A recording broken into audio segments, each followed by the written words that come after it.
ԱՄՆ նախագահ Դոնալդ Թրամփը հայտարարել է, որ Թեհրանը ցանկանում է բանակցություններ սկսել եւ նոր համաձայնագիր կնքել Վաշինգտոնի հետ։ Թրամփի խոսքով իրավիճակը փոփոխական է, քանի որ իրանական կողմն այս ընթացքում բազմիցս փորձել է կապ հաստատել Սպիտակ տան ներկայացուցիչների հետ։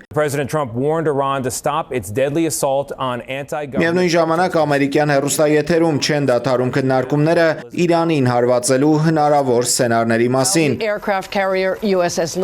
Այս ֆոնին ԱՄՆ-ն աննախադեպ մեծացնում է ռազմական ներկայությունը Մերձավոր Արևելքում։ Աբրահամ Լինքոլն ավիակիրը եւ 3 էսկադրային ականակիրներ արդեն ճանապարհին են։ Թրամփը պարզեցել է, որ տարածաշրջանում տեղակայված ամերիկյան նավատորմը իր հզորությամբ գերազանցում է նույնիսկ Վենեսուելայի ափերի մոտ գտնվող ուժերին։